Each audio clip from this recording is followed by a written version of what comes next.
안녕하세요. 이가비교스의 신간일기입니다. 오늘 함께 볼 책의 제목은 사랑과 상실의 뇌과학, 메리 프란시스 오코너 줌 이해하는 옮김 학고제에서 23년 7월 10일에 발행한 책입니다.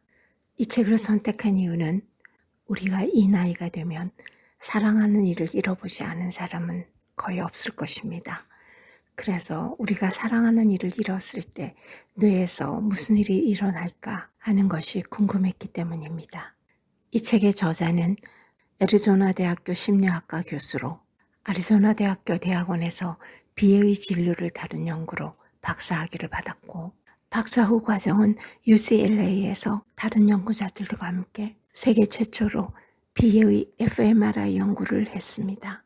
이 책은 2부로 구성되어 있는데요. 1부는 비애에 초점을 맞춘 내용이고 2부는 애도에 초점을 맞춘 내용입니다. 들어가는 말, 20세기의 정신의학자들 지그문트 프로이트나 엘리자베스 퀴블러 로스 등은 사람들이 비애에 잠겼을 때 어떤 심정인지를 객관적인 관점에서 기술하기 시작했고, 그들에게 나타나는 중요한 양상과 유사점을 찾아냈다. 그 결과 비애가 무엇인지를 탁월하게 기술한 과학적인 문헌들이 나왔다.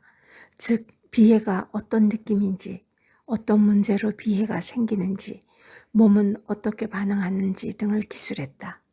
하지만 나는 줄곧 단지 비애가 무엇을 가리키는지가 아니라 비애의 이유를 이해하고 싶었다.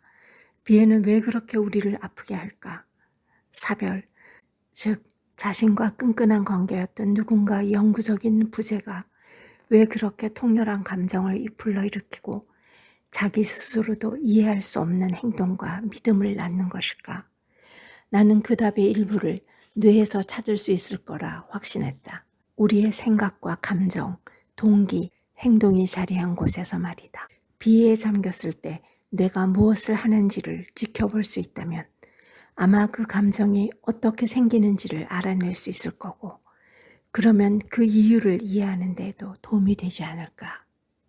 내가 중학교 2학년 때 어머니가 유방암 4기라는 진단을 받았고 어머니는 우울증에 시달리고 있었다. 나는 그런 가운데 어머니의 정서적 강장제, 기분 안정제 역할을 해야 했다. 나는 대학에 들어가면서 집을 떠났다. 비애를 이해하려는 내 욕구는 내가 26세 때 어머니가 세상을 떠난 뒤에 겪은 사적인 경험에서 나왔다기보다는 회고하는 입장에서 어머니의 비애와 고통을 이해하고 어머니를 돕기 위해 무엇을 했어야 했는지를 알고 싶은 욕망에서 비롯된 것이다. 신경과학은 비애를 생각할 때 딱히 머릿속에 떠오를 만한 분야가 아니다. 내가 연구를 시작할 당시에는 더욱더 그랬다. 여러 해를 조사하고 연구한 뒤에야 비로소 나는 사랑하는 이가 세상을 떠났을 때 뇌는 해결해야 할 문제를 하나 안게 된다는 사실을 깨달았다.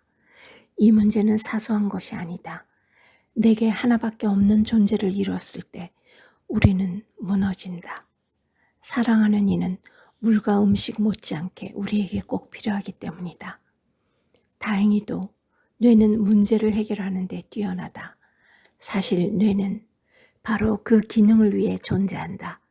수십 년 동안의 연구 끝에 나는 사랑하는 이가 살아있는 동안 뇌가 그 사람이 어디에 있는지를 지도로 작성하는 일에 많은 노력을 쏟는다는 것을 알아차렸다. 우리가 필요로 할 때 찾을 수 있도록 말이다. 그리고 뇌는 새로운 정보보다는 기존 습관과 예측을 선호한다. 그러다 보니 사랑하는 이의 부재처럼 무시할 수 없는 새 정보를 배우는데 어려움을 느낀다. 애도는 삶을 함께 헤쳐나가는 데 썼던 기존 지도를 내버리고 세상을 떠난 이와의 관계를 수정하는 어려운 일을 하라고 뇌에게 요구한다. 다시 말해, 애도는 사랑하는 이가 없는 상태에서 의미 있는 삶을 살아가는 법을 배우라는 궁극적으로 학습의 한 유형이다. 우리는 평생에 걸쳐 학습함으로 애도를 학습이라고 보면 더 친숙하고 납득할 만한 것이다. 그리고 이 놀라운 과정이 펼쳐지도록 우리는 인내심을 가지고 학습해 나갈 수 있을 것이다. 비애가 우울증과 같은 건가요? 비애를 드러내지 않는 사람들은 비애를 부정하기 때문일까요? 배우자보다 아이를 잃는 것이 더 심란한가요? 10년이 지났는데도 비애에 접근해요. 이게 정상인가요? 여러 해가 지난 뒤에야 그런 질문들이 비애 연구자들이 자신이 알아낸 것을 널리 알리지 못했다는 사실을 보여주는 사례라는 생각이 들었다. 내가 이 책을 쓸 마음을 먹은 것도 바로 그 때문이다. 당신은 여기서 내가 비애, grief와 애도, grieving이라는 두 용어를 쓴다는 점을 눈치챘을 것이다. 흔히 두 용어를 바꿔 쓰기도 하지만 나는 두 용어를 다르게 본다. 비애는 파도처럼 밀려들어 완전히 압도하며 휩쓸어가는 무시할 수 없는 강렬한 감정이다. 비애는 그 감정이 계속해서 재현되는 순간을 가리킨다. 그러나 이런 한순간 찾아오는 감정은 내가 애도라고 부르는 것과 구별된다. 나는 애도를 비애의 순간이 아니라 그 과정을 가리키는 데 쓴다. 애도는 나름의 궤적을 그린다. 비애와 애도는 분명히 관련이 있다. 상실 경험을 가리킬 때 두 용어를 혼용해서 쓰는 이유가 바로 그 때문이다. 하지만 두 용어에는 중요한 차이점이 있다. 비애는 결코 끝나지 않으며 상실에 따른 자연스러운 반응이다. 평생토록 잃은 사람을 떠올릴 때마다 비애의 고통을 느낄 것이다.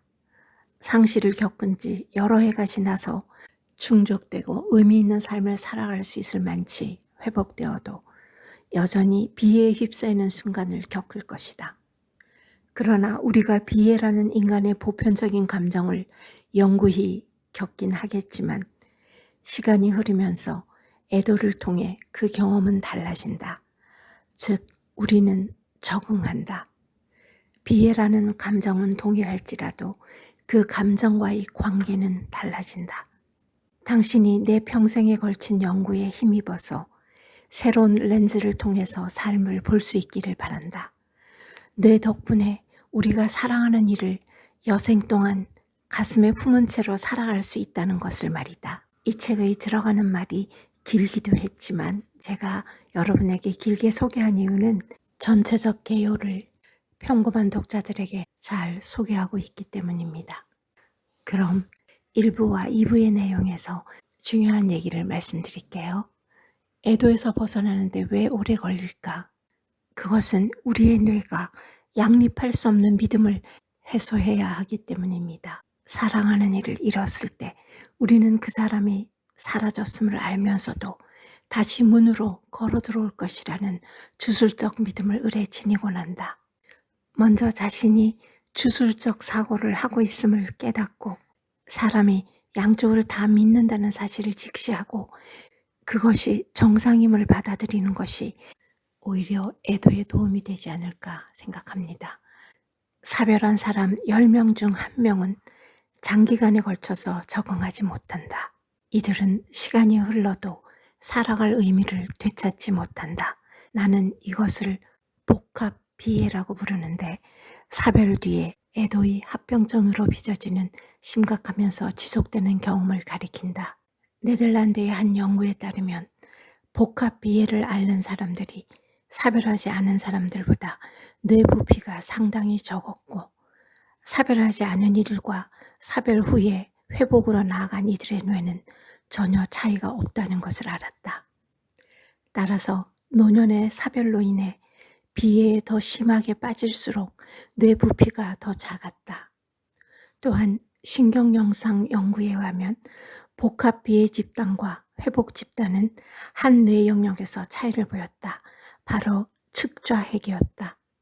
측좌핵은 초콜릿을 무척 좋아하는 사람들에게 초콜릿 사진을 보여주었을 때 반응을 하는 곳이고 다양한 보상 과정에 관여한다고 잘 알려진 신경망의 일부다. 갈망, 즉 보고 싶고 원하는 느낌이 측좌핵의 신경 활성을 높인다. 의미 있는 삶의 회복을 위해서는 과거를 곱씹는 데에서 현재와 미래를 생각하는 쪽으로 유연하게 주의를 옮기는 과정이 필요하다. 이것은 자신이 그토록 사랑했던 사람을 잊는다는 의미가 아니며 그 사랑은 영원히 남아있을 것이다. 감수하기는 현재에 관심을 기울이지 못할 만치 과거에 얽매이지 않고 현재를 회피하지 않는 것을 말한다. 콜롬비아 대학의 연구에 의하면 고인에 대한 침투적 사고를 더 많이 할수록 비애가 더 심하다. 또 생각을 회피하려고 애쓸수록 생각이 더 자주 떠오른다는 것이다. 반면에 무의식적 처리가 더 많아질수록 비애는 약해진다. 의미 있는 삶을 회복하려면 그 삶을 상상할 수 있어야 한다. 가능한 미래 사건을 상상할 수 없다는 것이야말로 절망의 핵심에 해당한다. 우리는 적어도 계획을 세울 수 있을 만치 미래를 상상할 수 있어야 한다. 지금 여기에 굳게 발을 딛고서 그 사람과 연결되는 법을 배워야 한다. 고인과의 관계는 우리가 애도를 통해 습득한 경험과 더 나아가 지혜를 통해 지금 우리가 누구인지를 반영해야 한다. 나는 애도를 학습의 일종이라고 말할 때 쉬운 것을 익힌다는 의미로 말한 것이 아니다. 자전거 타는 걸 배우는 것이 아니라 이런 유형의 학습은 외계 행성으로 가서 늘 산소 마스크를 끼고 있어야 함을 배우는 것과 같다. 뇌는 의식으로 떠올릴 수 있는 많은 정보 흐름을 지닌다. 우리는 사랑한 이를 향한 갈망, 그 사람을 찾으려는 욕망, 그 사람이 돌아올 것이라는 믿음을 경험할 수 있다. 그리고 마지막으로 현재 순간으로 주의를 옮길 수 있다. 이 순간은 아주 생생하고 가능성으로 가득하다. 우리는 바로 이 순간 그저 여기에서 쉴 수 있다. 달리 아무것도 하지 않고서 자기 자신에게 쉴 순간과 우리 뇌에 단순히 주변에 관심을 갖는 것이 어떤 느낌인지를 연습할 기회를 제공할 때, 그러나 한순간에 불과할지라도 휴식이 필요할 때 노련하게 옮기는 능력은 견딜 수 없는 상실의 현실을 견디는데 도움을 줄 수 있다. 우리의 뇌는 가소성이 있어서 학습을 잘하도록 뇌를 훈련시킬 수 있다. 심리학자 캐럴 드웨그는 성장 마인드셋을 제안했다. 성장 마음 자세의 한 가지 핵심은 꼼짝도 못하겠다고 느낄 때, 상실을 겪으면서 아무것도 배우고 있지 않다고 느낄 때 새로운 전략을 시도하는 것이다. 옆에 있는 사람은 그저 공감하면서 성장 마인드셋을 가질 수 있도록 격려하는 길밖에 없는 것 같습니다. 감사합니다.